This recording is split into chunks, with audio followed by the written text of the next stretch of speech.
So we're here today with Clement Matorwmasen, founder of Green Gold Social Enterprise. Thank you so much for making the time. Thank you, Thomas. Clement, what is Green Gold Social Enterprise?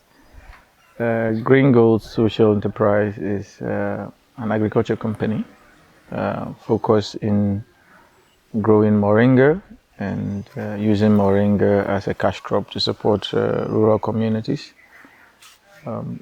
Recently, we are developing our systems into restorative agriculture to make it more sustainable and in the rural communities.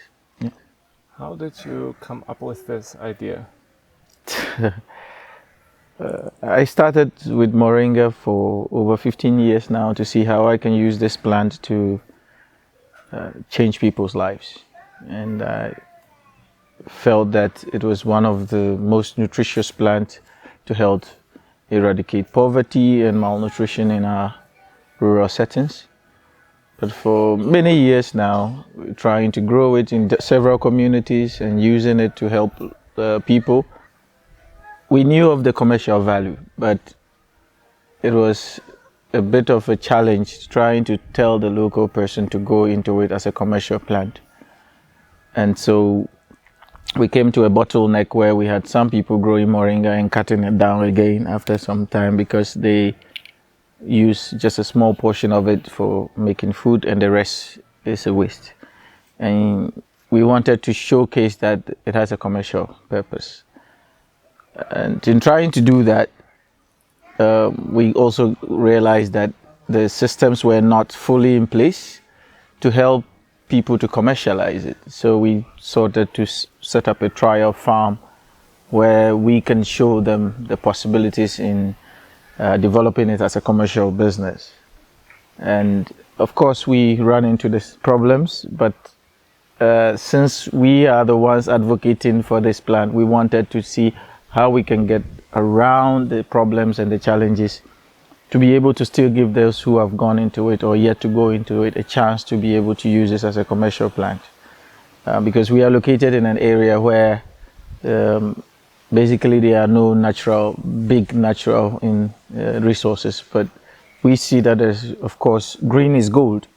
So how do we convert this green, whether it's Moringa, whether it's cashew, whether it's the natural greens that we have around, into something that can benefit and can be of commercial value to the local farmer. And that is where we, after several years of experimenting and losing out and winning, and now we've gotten to a point where we think that we don't just want to grow Moringa, but we want to create vibrant environments that produce food. So, for instance, creating a food forest, for instance, building a biodiverse environment that will support the ecosystems in the rural environment instead of just focus on just agriculture as a monoculture and also degrading the soil with all these extra inputs of fertilizer, pesticides and stuff. We want to develop a holistic system where we create a biodiversity, not just for the humans, but also for nature to thrive well, and still incorporating our Moringa in this same system. And we feel this is the best way to eradicate poverty. Wow. So basically from advocating for Moringa, because you probably heard that it has this value, Yes. Seeing then the challenges that people are having to implement it in a way that is also economically beneficial to them, you decide, okay, if we're advocating for it, we need to prove ourselves that it's possible. Exactly. And you've been running into the same challenges and gradually trying to solve them. Wow. What were your biggest learnings on this journey from, okay, we're gonna prove that it's possible, to where you are now, where you say, okay, we're ready and we're at the verge of making this I think it's a mind shift. Where the biggest learning was, is that you always, when you read in the theories, in the books and all the things, the possibilities that are out there, you get caught up in all the possibilities and you think, Why are the local people not doing it? You know, when you read about all the nutritional value of Moringa, for instance, you wonder, why are the local people not using it? But then when you start to put it into practice, the first question is, you take 100 grams of Moringa and then you can get a lot of the nutritional values that everybody is quoting. How many people are willing to consume 100 grams of Moringa every day? That's a lot. 100 grams of Moringa, and to get the nutritional benefits. So you need to add value. And the value addition was the problem where the locals were having a challenge. And so we need to go beyond just Moringa cultivation into value addition. And that is when you can use Moringa and achieve all the theoretical write-ups, that's the benefits that it brings. But to be able to add value, you know, these are things that requires a lot of investment, requires a lot of technical know-how, a lot of expertise. And I think with what we are doing now, we're getting to that point that we can be able to make like Moringa soap, lotions, add value to the oil with the oil extraction, make tea out of the leaves, make powder for as a nutritional supplement. All these are value additions that the local person wouldn't have developed if you do not give them a guide to get there. And initially it was, oh, just plant it and harvest it and cook. that is limited. I mean, if you can have like even 50 grams of tea in the morning, and then you have a spinach in the afternoon, and then in the evening you develop something completely different out of Moringa, that's, you can meet that 100 grams target.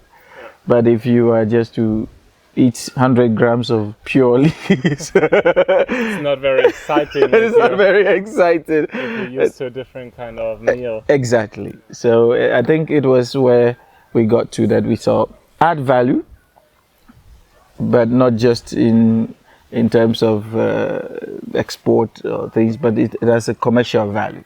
And especially for the cosmetic industry, it's super an amazing plant to, especially for the oil. This is a great plant to be able to market. Also, when you said, okay, we will test it ourselves if this is possible to grow Moringa commercially, what was your first step? How did you get started? Like, you know, I just see myself, I want to go into Moringa farming, yes. But then what do I do? Okay, so like before you actually go into it, first about is the passion to start it, because for over 15 years I've been going into communities advocating and planting this, and then harvesting, processing it, and just giving it out for free to clinics and like nursing mothers and pregnant women for free. But to do this, you must have some extra stack of cash to keep doing this, because setting up a plantation alone costs a lot of money. And I've been doing this for 15 years. And I realized that this concept of giving back always without expecting something in return may not be sustainable, because how the local person doesn't feel connected. They just see you giving them and they don't feel like doing anything back. But we need to change that approach from this NGO mindset to social entrepreneurship, where the people has a voice, they have a choice to put something in what you are giving them. And that is where we got to, after several trials and failure, we got to the point where we say, okay, if you want to go into Moringa, we will show you how to plant. First, you need to get your plots of land, if you will.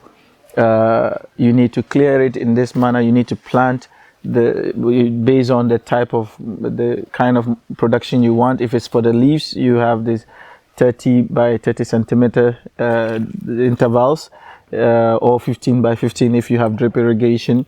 If you want for seed production, you need to increase it. So it's a 10 meter that's the biggest distance. Of course, sometimes people do less, but at the end of the day, it's what is your focus. And so normally when we go for advocacy, we do not concentrate on what's the focus. We are like, grow moringa, eat moringa, sell moringa, but we do not go, what is your focus? Yeah. And once the focus is on seed production, for instance, because if you're advocating a lot about the cosmetic value and somebody says, I want to go into seed production, it means they have to be hungry, a little bit of hungry for the next 3 years. Yeah. Oh wow, because that's how long it takes to get the It takes seeds. to start to produce reasonably enough seeds to make something reasonable out of it. Wow, okay. So you need to also show them value addition of the leaves. So because whilst you're producing for seed production, you also have the leaves still. So if their mind is only on the seeds, that means they are losing out on what to do with the leaves. So you need to take a step approach and say, okay, within the next 6 months, you can have some amount of leaves and you can make it into soap where you can sell locally. And then within a year, the plant will start to produce something, but it's not enough for you to go as a commercial farmer, for instance. So it will take approximately 3 years to go into full production, seed production. And this is all subjected to also land differences, location, all these things. So there's more technicalities involved than most people do in advocacy. You just say, grow, grow, grow, grow. You can sell, you can have this, you can, no, it's so that's the more NGO complex approach, but if you want to teach people how to set up a business, you need to be more... You need to be very interactive, you need to be a little bit more of play of a devil's advocate and not just say it will do super good. You know, the NGO approach is to hype it. But if you're willing to focus on a social enterprise, you don't hype things. You just let them try it in their local sense and use what models that work. And that's what we are doing in Dream Village, is setting up all the models that has worked and of course that hasn't. And then we use it as lessons to help the local farmer to grow. Wow. So you mentioned that you've been advocating for this for 15 years. What has been your personal life journey? Did you always know that you want to become a farmer/social entrepreneur? To become someone who gives back to society has been a part of me right from childhood. Because I had a very tough growing up, and I also people helped me along the way. So I felt the need to give back to those other people that would not have had the chance also. So to give back is always a part of me, but how to give back was a bit of a question. So I tried several things, computers, of course the potentials were there, but I felt that people who actually needed the help had a more pressing problem than a software, than to know how to use the internet. They had a more pressing problem is how to feed in a day, and how to survive malnutrition and all the things that come with it. You know, a lot of children die as a result of malnutrition. There's a lot of problems in our health sectors as well. So how do I solve this problem? Moringa only came to like a hit, because back then when I learned about the nutritional benefits, I couldn't actually believe that it was possible to have such a plant and yet there's so much malnutrition in our environment. For me, that was the first wake-up call. How is it possible? So I sought to try it out, to try the concept out. How is it possible that you have this plant? And I wanted to know, do people even know about it? Because that was the first concern. Maybe they don't know about it, or they just don't want to use it. They have a stereotype against it or something. So let me find out. So initially it was just going from community to community, finding out if they even know the plant. And the greatest discovery was several communities that I went. Some of the elders didn't want me to talk about Moringa. Wow. Why? And like, why? Yes, it was also the question I asked them. Why? They said, most of the traditional herbal medicine we use to give to our local people contains Moringa. Now you are giving them the remedy straight away, so they wouldn't come to us if they need the help. Oh, okay. That was the first thing. The second thing was, there was someone who had something to do with snake and scorpion, like an antivenom, using the root, and they had a way to extract it. And once I started talking about Moringa and how you can use the root and all that, and at that time I didn't even have a clue whether it has any antivenom. I didn't know about all these technicalities. But two of them called me in the evening after I had gone to speak like in a marketplace, and they said, you shouldn't do this. I'm like, why? He's like, you're spoiling our business. And I said, okay. And behind my mind, I was like, oh, okay, I'm up for the challenge. Come on, let's go. So I think that was the second part that caught my attention. And the third part was I visited a community. It was in the driest time of the year. And I was just looking for something. They were trying to make some food for me, but they went to the farm and they couldn't really bring anything home but wild grass, and they made soup out of it. And then I was roaming in the community and there was moringa, and I asked them, why are you not using this to make the soup? And they said, oh no, this one was brought by the Fulani, the local tribesmen, and planted. We cannot eat it. I'm like, why can't you eat it? Oh no, we give it to the pigs, sir. We give it to the pigs and the goats. I'm like, yeah, that's why they are plumpy. They look very nice and fat. Yeah, but we don't eat it. I said, why not? They're like, yeah, we don't eat it. It was a cultural bias. Almost. It was a cultural bias. So I thought, okay, let me bring it home, prepare it. And it was a big scene because they thought, once you finish eating it, you're going to die. But after they tasted all the things, different things I tried to make with it, and they really liked it, and they started using it actually. And so for me to see that transformation was quite big. And also I was testing the waters a little bit, because what I did was to go into communities, and also because once I could prove that Moringa had the value that it was said to have, I started testing the waters by going to communities and say, I allocate all the malnourished children in the communities, and I will tell you that I will put your malnourished child on a Moringa diet for 6 months. If after 6 months there is no changes, I will take all the medical bills, irrespective of what the problem is. So that was a bit of a gamble there, because if you have a hole in heart, for instance, that's something completely not Moringa related, but this was a gamble, and I would just go for all the malnourished. And I think since I met Femke, we've done similar, go to communities and then we just say, okay, bring all the malnourished children together. And at that, I had a little bit more hope, because I had a doctor who could easily tell the difference. But at that time, I was just gambling it, and the good part was that almost all of the kids that we treated, 400 plus kids that came through the nutritional program, were okay. After 6 months, most of them had gotten rid of all the signs of malnutrition. But it was quite a big gamble. And the locals will bring their kids to test the system, because some of them had believed that some of the children were having spiritual problems, they were having attacks or things like this. So they thought Moringa can never solve that kind of problem. And so once after 6 months, they didn't need to even be proven that you were right. They could just. Wow, that's quite something.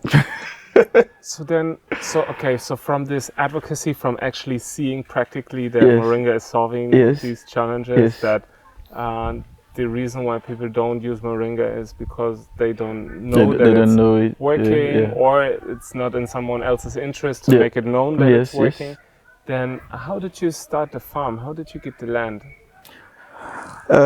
So before then, it was just all this advocacy land. So I couldn't really place a hand and say this is my land, because what I did was just, when I go into the community, I show them how to grow it, how to plant it, all that, and then after 6 months I leave it, and then they do everything by themselves.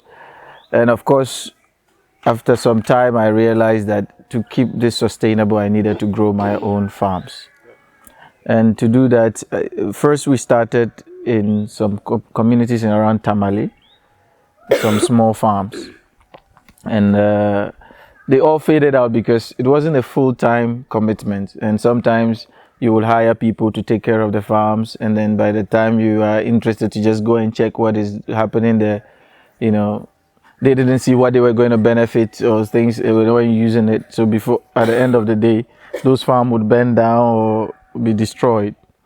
So I decided I wanted to do it myself and see how it's going to go. So together with Femke, I decided, okay, I start coming to these areas because I come from this northern part of the Volta region now, Uti region.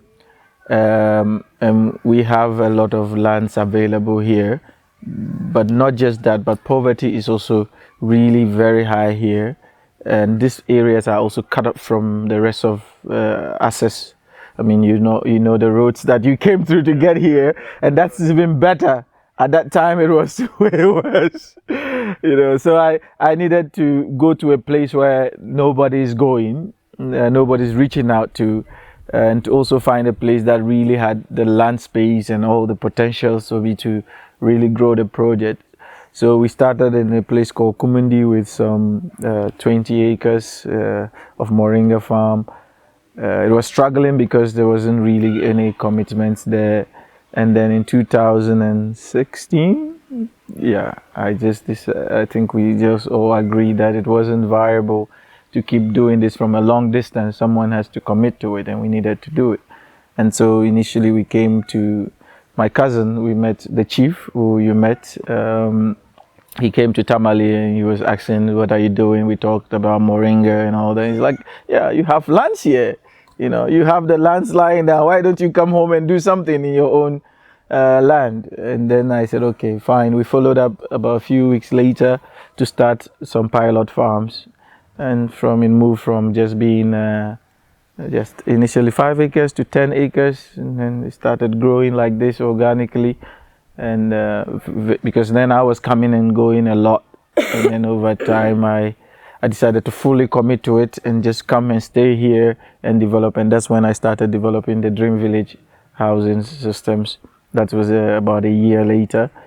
And now we are fully staying here as a family to develop this. But it's been quite some challenge like this because I had to travel every weekend to Tamale to visit the family, 6 hours in, 6 hours out, and it was always like this, especially in the rainy season. It wasn't easy until actually this is the first time we've stayed together in this place as a family, and it's more like we're coming to stay here full time. All this while has been a distance kind of movement. So this is the really first time. Wow, very very impressive what you've set up here, and I think people actually need to come and see it to really understand what has happened here. Yeah. Because just 3 years ago there was just land here, and you've set up an entire village from nothing. Where did that idea come from? Dream Village. What does that stand for? What is it? What does it do? Or what's the vision behind it? Dream Village. Everything that you see, a lot of what you see developing in terms of even the housing, the structure, how it is situated, everything was once something I dreamt of, you know. And I wanted to show to people that dreams can actually come true. I mean, now we're looking like something in a castle. Lucas says a sand castle. I think a lot of young people are looking to build like houses and places of convenience. I want to build a village where hopes can be lifted up, prove to people that dreams can actually come true. And you can start from the street and build a village where hopes can be developed. So the whole concept of Dream Village is to show people that once in the street with no place to sleep, now have a village where other people can find hope. It's possible. And for me, that's the whole concept of Dream Village. Wow, I mean, you personally really embody this dream as well. And I think young people might be able to hear, especially might be able to relate to you a lot. You were living on the street at a point in your life. Yeah, from age of 6, I more or less was on the street. How did that happen? And how did you get off the street again? Well, I didn't get off the street. I just got better, build a village on the street. I think my dad was in the military, and with the military in Ghana at that time, you would go for operations, military operations, and my mom got sick in one of the points of the operations, we were in Takrady, and my dad had to travel out for operations. And that time communication was so disconnected that my mom getting sick had to travel back to the village to get medical attention, and there's no phones and things like this.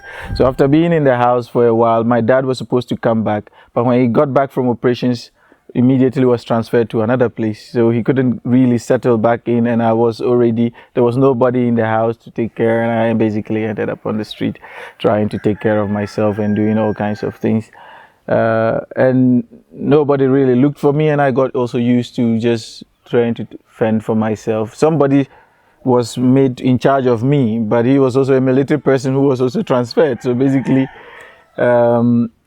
it started like this, and supposing my parents will come or not, but like I said, walking around the street became I got used to it, and I didn't even see the need to go back home because nobody looked for me, and I didn't feel that I needed to go back home. So you had the keys to a house, but you never went back to that house, essentially. Well, the point is, later on, when I had gone to the house, I found completely different people staying there. So I'm like, no, sorry, we can't help you. And this really didn't take long. So it was just a period of a short time that everything fell apart, and I had to survive. You were on the street. So what does a 6-year-old? Yeah. A 6-year-old, what does he do on the streets? And then how did you become one of the architects of a village that is teaching entrepreneurship, is teaching computer science, is teaching farming, has electricity set up?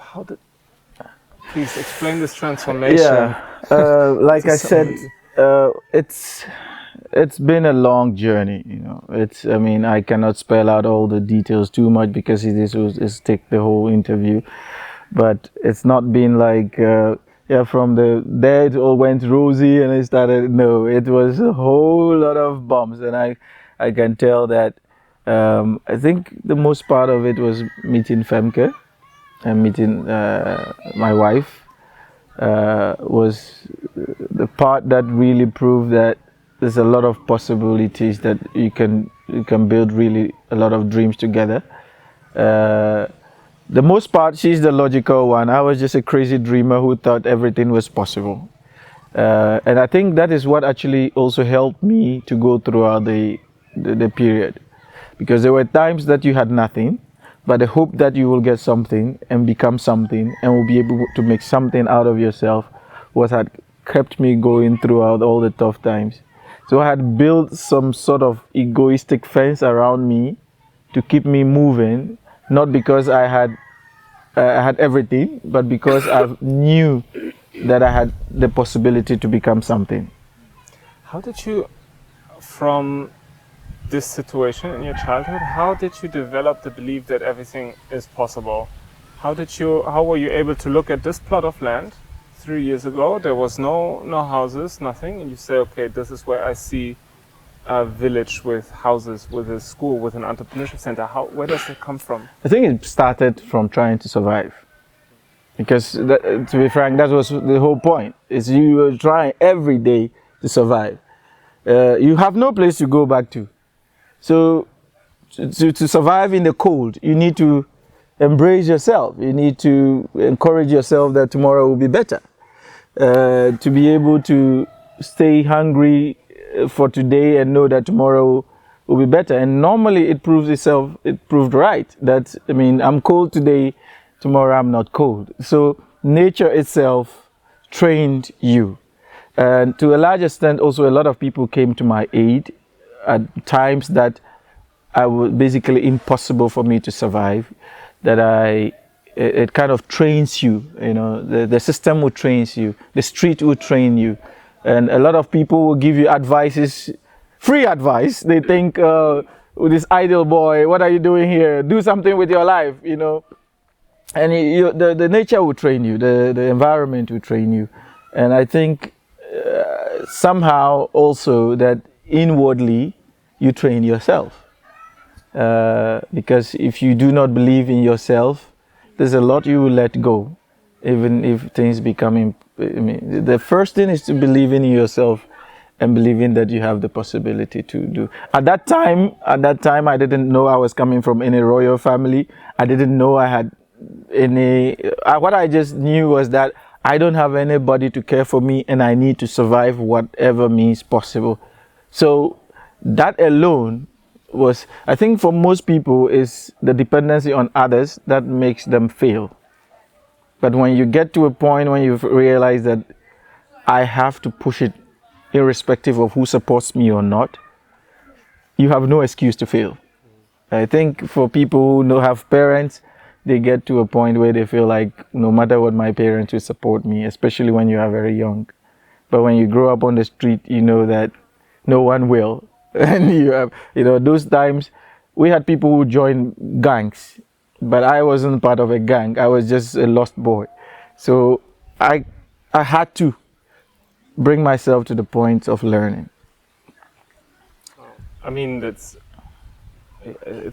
interesting that you say that many people give you advice. Now the question is, do you listen or have an open ear for that? Or, you know, like, it's still the question, what advice do I accept and what not, and what inner voices do I listen to? You know, because when I'm cold, I could say, well, this world is cruel, or tomorrow will be better. So there's so many from every situation. Yeah. I guess we can draw different learnings, and it seems that you drew learnings that are really empowering you today. And yes, I think I would not take complete credit for thinking positive, but I think I would take a lot of credit for reading the scriptures, reading the Bible and stuff, because you get a lot of hype. And of course, these days people are overhyping the scriptures, but at that time, what you read is what you get.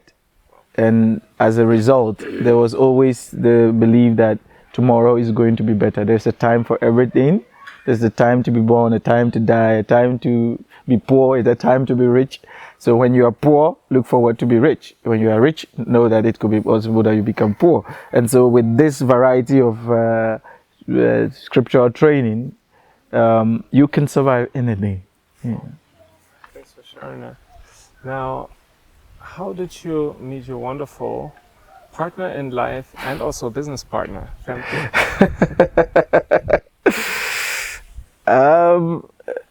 So as part of this, my trying to give back mindset, I wanted to, basically my core goal was to set up like a recreational center for aged. And what I wanted to do was, this aged center is to bring young people to learn from the older people. That was the concept. But I realized that the aged people were a lot more like children.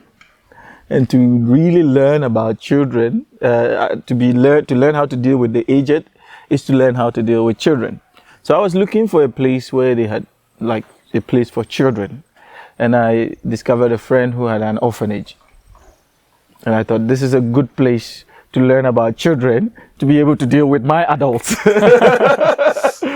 And so in the weekends, I would travel to this orphanage. It's called Redemption Children's Home, and try to build their online materials and publication materials, and like build websites, try to raise fundraising materials.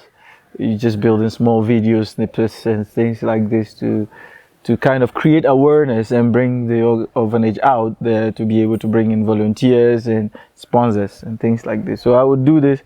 At that time, I was teaching at as a computer school. So as a lecturer, I would go on the weekends, like Friday, and I would be in the orphanage building their websites, video materials, and all that crowdfunding materials, I would say.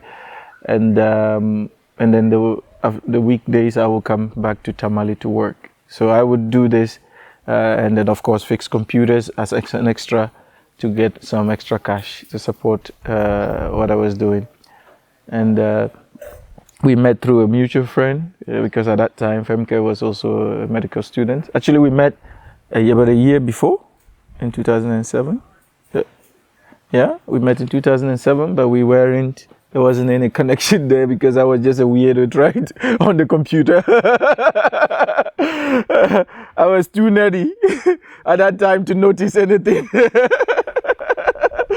And then, yeah, she wanted to support also one of the students that was in my college to learn computers. And then we met physically in Tamale from there.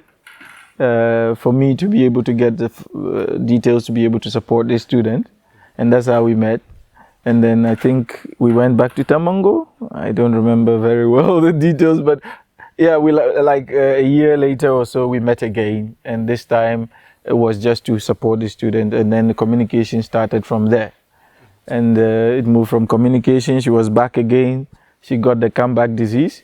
So she fell in love with the orphanage, and then she came back, and then we met more like this, and yeah, the relationship developed a little bit on a distance like this, and yeah, it moved from there. In 2011 we got married, and then the idea was that we will move all to Damango, that I will support in running the orphanage. Both of us will support in running the orphanage.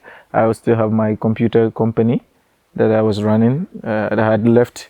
Since I met her, I just went full blown and left my job as a lecturer and fully run to the village to settle, waiting for her to join. Of course, it was a risk you have to take, but I mean, that was all my life. I had learned to take risks. So for me, it wasn't too difficult to just say, okay, I quit my job. I moved to the Mongo, waiting for her to move in and join me full time. It wasn't a problem. Wow. So basically the joy or the passion for helping others kind of connected you. Connected us, exactly. Actually, that's the whole story. Wow. Wow. Very, very, that's beautiful. I mean, Clement, actually, you are one of the people that, you know, it's kind of ridiculous to set up an interview with you for an hour because one could ask you questions for an entire week and still have the feeling that one has not really gotten to the ground of this story of the 6-year-old homeless child on the streets to someone that's basically setting up infrastructure, developing an entire community. You're self-taught architect, self-taught computer scientist. I mean, it's just incredible. So I guess my two last questions would be, first of all, if you with Green Gold Social Enterprises could partner with anyone and could ask them for anything, who would you reach out to? What would you ask them for and why? I mean, if you are asked, I mean, when I work around my community and around me, I see a lot of need. And so it's very easy to just say, people bring all support for me to keep supporting this need. But normally I would say, come and see for yourself. Because as part of Dream Village is to bring dreams closer to us. And I would want to show all the young people in Ghana, across the world, that dreams are actually possible, that you can start from nothing and become something. They don't have to look at, you know, the Bill Gates and the people that are not in Ghana. I mean, you can look at all these great stories out there, but these great stories out there cannot be felt locally by some of our young people. And if I am sitting here and talking to the young person and telling you that you can do it, and then they ask me for the proof, I just tell them my life story. It's as simple as that. A lot of young people who cannot read will not have time to go and be reading about either Steve Jobs or Bill Gates or all those other people, but they can come to me and listen to my story. So I think that it's easy to ask for people to bring help, but I want partnership. I mean, I right from the beginning, I've always not wanted people to want to give to you, bring. Come, let's partner and build businesses. These young people that come here, some of them have great ideas to build businesses. We can link up, we can invest into these businesses and develop. There's so much opportunities here that is unearthed. And that's why Dream Village is about discovering the unknown. Because together we can help people to discover things that they never thought possible. And I think it's not just for the local people, but for investors and people who have resources to develop. I mean, it's also an opportunity for you to develop the unknown. To find something that you never thought was possible in the local setting. You find that, everybody thinks Africa is a place to give. There's a lot of businesses you can create here. There's a lot of opportunities you can develop. So instead of just thinking, let's go give to Africa, I would say, come, let's build infrastructure. Let's build the Silicon Valleys. Let's build the satellite stations. Let's build all the infrastructure. Let's build gyroplanes for me to fly over these bumpy roads. And, let's do massive things that can change. Instead of giving these peanuts and mediocre support to Africa, let's build something tangible. One of my greatest hurdle is that people have been faced so much with all the impossible things that they've moved to survival mode. And once people's minds are in survival mode, they cannot dream. Dreaming becomes basically impossible. You need to bring them out of survival mode into a mode where they can thrive. A lot of reasons why a lot of youth in Europe and things are able to dream bigger is because they are not have to worry about what to eat. They don't have to worry about how to survive. But a young person here is consistently in that mode. And with that kind of person, it's very difficult to get them to dream. And so let's build businesses that can lift them out of poverty and see the impossible happening in Africa. I think for me, that's the most strongest. Let's build businesses. I mean, what we are doing here with Green Gold and Dream Village, these are all things that can be converted into a business. And we bring a lot of young people. Agriculture in itself is a big business. So instead of you just thinking, how can I come and give, come and see for yourself. I think that's, for me, is the core. Wow. So if you want to partner here, I love see for yourself. And I personally can only recommend that people do so, because it's amazing to see what has happened here and to understand that within a very short span of time, something very tangible has been created here. My final question to you would be, and you partially answered it already, is what would be your advice today to a young Ghanaian that is maybe in survival mode? What would be your advice to him or her? Like I said, being in survival mode is always difficult to dream bigger. But I think the main thing is take the little steps. That doesn't make sense. And it's only, like Steve Jobs said, it's only when you look back 10 years that you realize the journey you've been through. When I started, it was very difficult. I mean, sometimes it didn't make sense for me to take my entire salary, travel to a village, talk about Moringa, come back empty-handed, and sleep in hunger. It didn't make sense. But you have to take a step. You either stand for something or stand for nothing. And standing for nothing is the worst thing you can do to yourself, because then you have no purpose. If I would invest every penny of mine in standing for something, at least I know that I've stood for something. But also the discovery is that life is reciprocal. When you give back to life, it will give back to you in 100 different ways. You know, there are several times I may not have gained financial benefits, especially with what we are doing. Sometimes it's very difficult to see the financial benefit.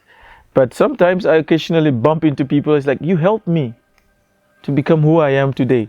And sometimes I've completely forgotten how I got them there. But like they feel the gratitude. You see someone who actually appreciates.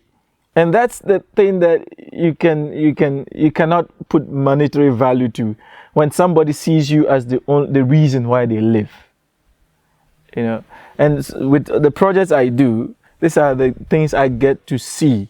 You know, and this didn't start in the last 3 years or 4 years. It's years of persistence. I mean, when I started, like I said, 15 years ago, it didn't make sense.